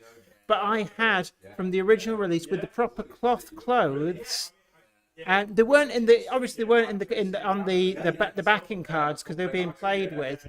But I had pretty much all of them, and like some really obscure figures that you had to. Sorry? Do you want to know how many there were altogether? How many? 99. I didn't have that many. 99 standard if you count the Revo. I don't know. Do you want to come and? If you count the Revo band, that had 3 figures in it. I had the blue guy. Yeah, that was one of the Revo band. Yeah. So you have the 3 Revo. That takes you to 99 figures. That's not all the variations, of course, because there are many hundreds Well, of variations. one of the things that always intrigued me as a kid is that I had Luke Skywalker in about 4 different things, because I had like the Hoth Ice Planet one where it's all in white. I had him with like all. Did you have him with the No, I with didn't his have. helmet? No, I had him with all the Jedi robes, and then I had him looking like he does right at the very beginning of the film as well. Right. But then the thing that always mystified me is I had all these different figures, but I only had one stormtrooper. And I thought, like, Darth Vader, he's onto a loser here because he's only got one sidekick. Yeah, well, the Stormtroopers are the most popular figures because people can have an army. Yes. Yeah, so you can have loads of them. It's like the droids. You can have an army of droids. And people actually buy certain figures, of which where other figures, like Darth, well, there's only one Darth. Yeah, see, I mean... Darth are different ages, but there is only one Darth. Right. Yeah. And because I remember with the droids, I obviously had C-3PO and R2-D2, but I had a third droid as well, and I'm sure it was... Do you remember in the first film where he picks the red one and it's rotivator blown? Yeah. I'm sure that I had a model of that. Was that... That was done as well. So- I think what it was called, and And I also had... it was red one. But they did most of the droids, the TV one as well, with the little springy leg, red, blue box, and the antenna on the top. Yeah. Yeah, like a brilliant one. Yeah. And did they do you know in the second film when they're on Hoth and there's the Imperial Spy Droid? Did they do that? Because I'm sure They're doing them what in the original trilogy they did do it in the '99. Yeah. Right, because I always wondered about that, and it had lots of little fold-out Yeah, appendages. they're all for it. It's Yeah. difficult to describe because there's nothing else quite like it, is there really? No, yeah. And the antenna on the top always breaks off, and then it has all the white ones. that come Mine out. was probably broken because it got Like a played to spider. death. Yeah. And I was always jealous. I had a friend who had the AT-AT. I never had the AT-AT, but I did have the Millennium Falcon. Uh-huh. And it always disappointed me because it was like there was next to nothing inside it compared with what you saw in the film. No, there wasn't. And the thing that always goes missing, the Millennium Falcon and the AT-AT are the two biggest selling vehicles. Yeah. Snow Speeder, ATST, but really, I had a the Snow Speeder. Yeah, Millennium Falcon and the AT-AT. In the Millennium Falcon, there's the Jedi ball on the beam, isn't there? Yeah, the training ball. You won't even remember it. It's Oh, the first thing yeah. you lost. Was The it very first completely thing. separate? No, well, it's in a little bag that came with it, but it was the first Yeah, thing you long lost. gone. Long gone. And even now, for every 100 you see, you will only find one with a ball. I if can that. imagine. Yeah, so the ball is a really difficult thing to find. Yeah. But, I'm gonna have to go home and go to my mum. See, told you they were worth lots of monny. But I mean, this was like, must have been about 84, 85. Yeah. She got rid of them. But they all And she, you know what she said to me? She said, "You never play with them." Like, no, too right. But the thing is, every one of them, and I don't know why, I'm sure it wasn't planned, of course it wasn't, because they couldn't get anyone to take the license at the beginning, did they? No one wanted to make the toys. yeah, It because thought it'd be a Kenner. flop. Was it Yeah. Kenner who They all thought it was flop, so no one did it. So the first Christmas there were no toys because no one thought. Oh, they were selling boxes with like coupons. Yeah, 'cause like that's right. an IOU for the Yeah, exactly, figure. because no one thought it would actually go anywhere, Yeah, so no yeah. one would actually put any money into it. But yes, even the Snow Speeder has the grappling hook at the end. That was good. Everyone has the AT-ATs, chin guns, always go missing because they were. Snowspeed, it had like little a like grappling string. hook at the back. Yeah, Yeah, always go missing. mine still had that. Yeah, Good piece for that. So they all have pieces, or still do. So when we see them come through the businesses, there are things we always look for and go, I bet you haven't got that in there. Wow. And then if you really want to add a premium, find one where the stickers haven't actually been put on.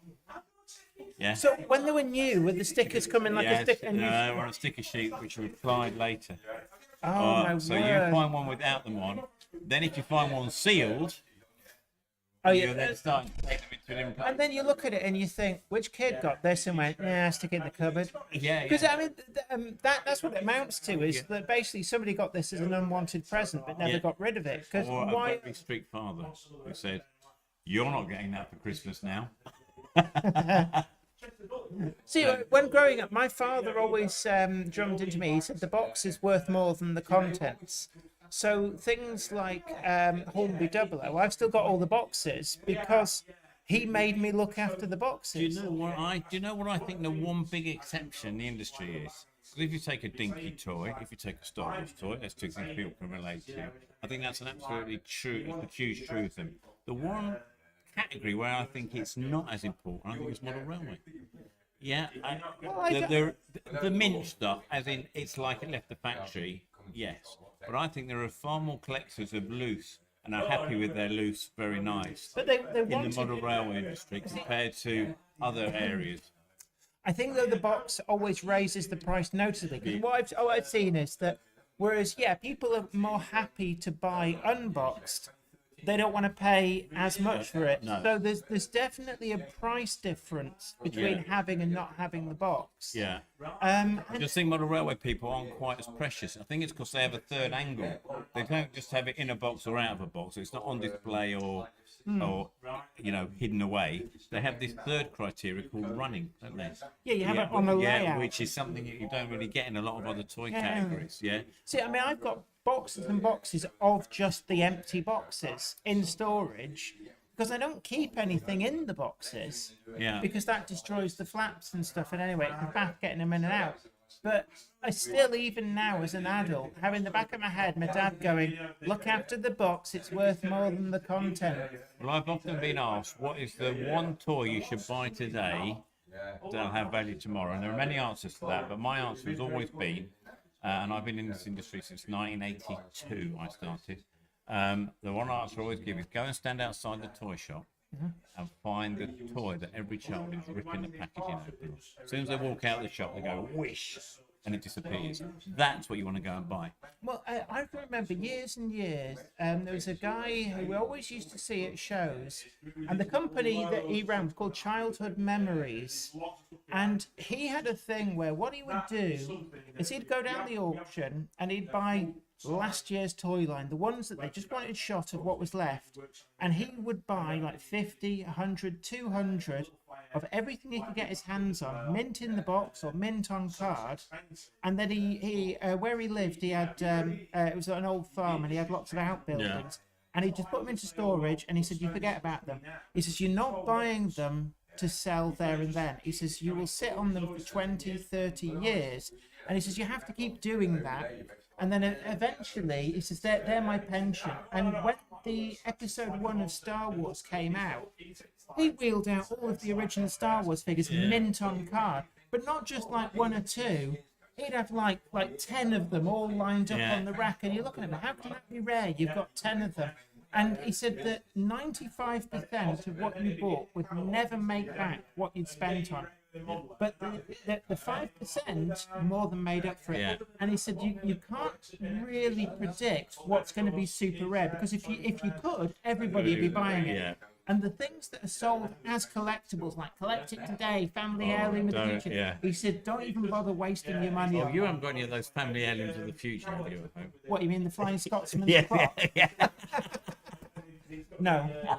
But the other thing as well is that sometimes if there's a range of toys, there'll be certain ones that everybody wanted, and then there's the ones that were always remaindered and left in the box. And he said sometimes they're the ones that everybody goes, oh, yeah, I remember them, but nobody had and nobody kept. Yeah. They were instantly forgettable. But like I said, that with other ranges, the must-have item, like you say, because all the kids ripped the box off and played with it, he said finding the mint in box one is the rarity. And he says you can't really tell until 10 years afterwards which way it goes. Yeah. But there's, it just seems to me it was quite an interesting science behind making money out of collectibles in that way. Well, I think toys are quite unique on the Wheel of Fortune, the wheel being to the generational thing. Toys are the one thing, whether you only had one homemade toy or an absolute room full, every child can relate to a toy. Every human can relate to a toy of some kind. Yeah, whether a clean one, a special one, expensive one, cheap one, lots of, they can relate to something. And it's one of the very few things that connects us all is a childhood memory of a toy. And if we had 100 people here, 100 of them would be able to say something about a childhood toy memory. And you can actually date somebody as well, because by and large there'll be that memorable must-have toy, and depending on what age they are, they'll say a different Christmas's must-have toy, because that was when they were really it was very influential. So for me, I can remember when there was the craze for Teenage Mutant Ninja Turtle figures, and you couldn't get them for love nor money. I remember the revival of Thunderbirds as well, when they became huge again. And then I'm trying to think. So it's like every year there was this must-have toy you couldn't get for love nor money. Ghostbusters fire hats. Yeah, the Ghostbusters fire hats.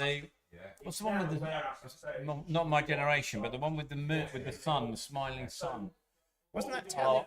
Oh, It's not Teletubbies. Teletubbies, yeah. Those were very rare on Christmas, weren't they, when it first came out?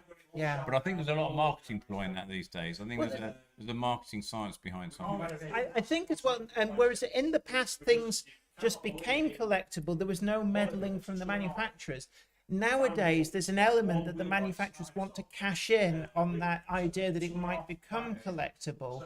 So it's probably even harder now to predict what will be the really expensive rare thing in 10, 20 times. Absolutely. I think it is hard. So my counsel is always, if you're trading on it, trade on it. Don't keep it forever, because I think who knows what the future's going to hold. And also there'll be a peak, and it's something that my father and I noted with Hornby 00, was that the prices went up and up and up and up, and then at the point where there weren't enough new people who basically were buying into that childhood memory, the bottom fell out. hence the wheel. That's the wheel of fortune. Yeah. It goes round, doesn't it? So if you hang on for it too long, the price will come right down And then again. it comes back up again because they become genuinely old, genuinely interesting. Yeah. They fall into a very different bracket. Yeah. It's a bit like Hornby O gauge. I mean, that was up there and then it really crashed. But now we're really starting to notice it starting to come back. Yeah, yeah. Even though people can't remember it, they're thinking, "Crikey, that's 80-year-old."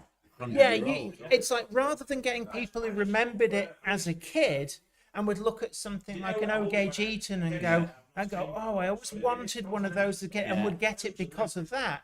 You then get people, and it's almost like this retro hipster thing kicks in, and people buy it not because they remember it the first time, but just because it looks like something that's nice and collectible. Yeah.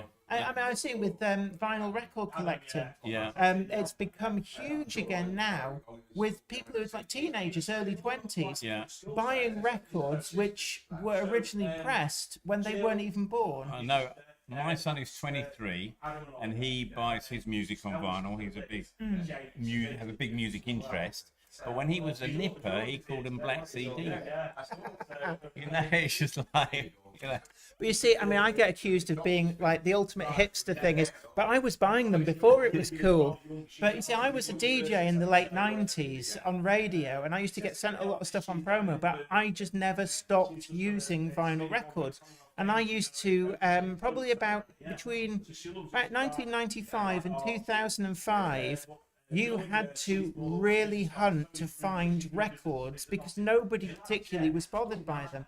So actually, things like I've got Spice Girls records, first pressings on vinyl, and people look at it and go, I didn't even know that came out on that. And it's like, yeah, because there's like 300 copies pressed and most of them got binned because nobody bought them. Yeah. Or like Now albums. Most people Are they don't. still going now, albums? Now albums are on CD, but How high did they get? On Did they ever get to vinyl. 1,000? no, well, Did they ever get to 100? yeah, They went past 100, yeah? but the one to look out for is the vinyl ones, because they were originally pressed on vinyl. They went up to Now 35 on vinyl. And if you find a copy of Now 35 on vinyl, it's one of the rarest records ever pressed because nobody bought it. Who was buying Now 35 on vinyl? Their market was kids, but kids didn't buy LPs, and that would have been about 1999, 2000. Kids weren't buying them, so nobody bought it. So is that our top tip for the day? Find yourself a copy of Now 35 on vinyl. I think it's if you can find a copy, it's worth quite a lot. I have a copy, but that's because I was the one Oh, you're person trying to build buying the it. market, are you? That's what it's about, are you? No, Wikipedia. the what? Wikipedia. Oh yeah, the right. It's so rare that Wikipedia for a long time said that Now 34 was the last Now album pressed on vinyl.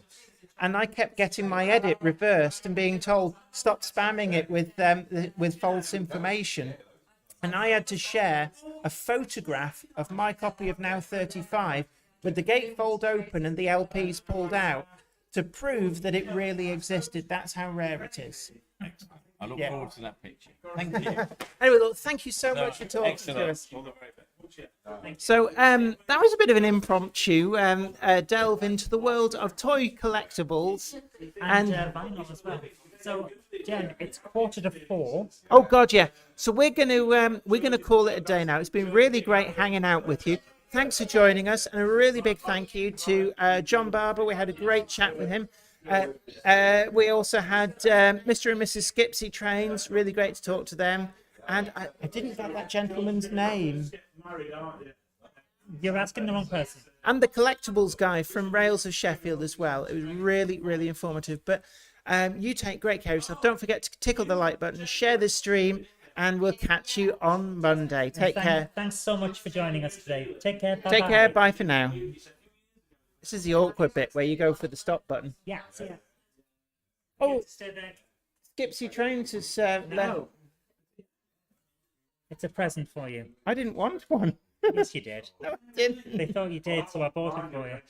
Oh, Yeah. thank you. Take care. See you later.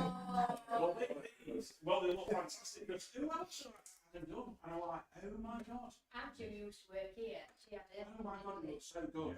yeah, amazing. I've got patience. I don't know, press the button. I'll wake up on my Try it. I can't find it. Guys, In your own time, cupboard I'm having monkey. a little bit of trouble because the light is so bright that I can't find the mouse on the screen. Oh, there it is. Take care, Right. guys. Bye bye. Bye bye.